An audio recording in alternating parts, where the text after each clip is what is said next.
let's take a moment to think about what it means to reduce a fraction to lowest terms. We're just going to look at one example here. Reduce to lowest terms the fraction 10/35. Now, reducing a fraction means writing a fraction in an equivalent form with smaller numbers involved for the numerator and denominator. To reduce a fraction like 10/35, we want to divide above and below by the same number to obtain smaller values for the numerator and denominator. Can you think of a number that I could divide both 10 and 35 by? And I think you can. We can divide 10 and 35 both by the number 5. Let's go ahead and do that. I'll take my fraction, 10/35, and I'm going to divide above by 5, and I'm also going to divide below by 5. 10 divided by 5 is 2. 35 divided by 5 is 7. So 2/7 is a fraction equivalent to 10/35, but in reduced form. Now, there are several different ways that people write down this process of reducing. This is just one way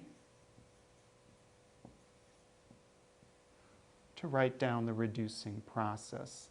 Another way involves doing division above and below, but doing the division inside your head. Let's call this another way to proceed.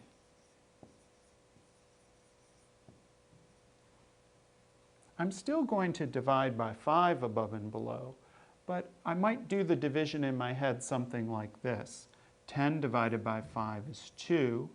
35 divided by 5 is 7. So I'm left with the fraction 2/7, or 2/7. Now there's a third way that we can go through this process. And the third way is actually our preferred way.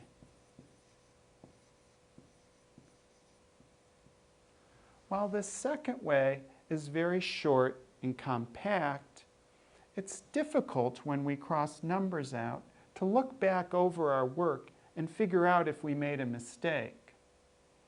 I'm also not too crazy about this second method because the most important fact that's going on there, the division by 5, isn't even being written down.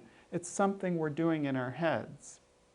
So let's look at this third way of going through the process of reducing 10/35.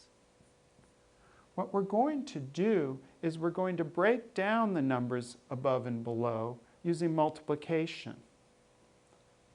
The 10 above, I can break down into the multiplication problem 2 times 5.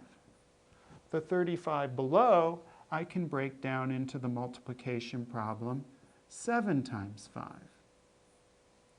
And then instead of thinking so much about division, what we're going to do is cancel a 5 above and below.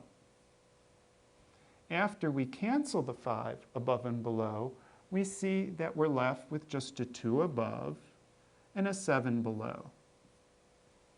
Canceling a 5 above and below in this third method is the same as dividing by 5 above and below in either one of the first two methods.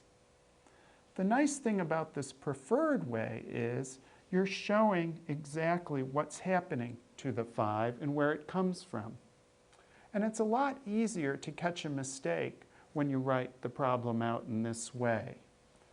So we're going to use this method as often as possible.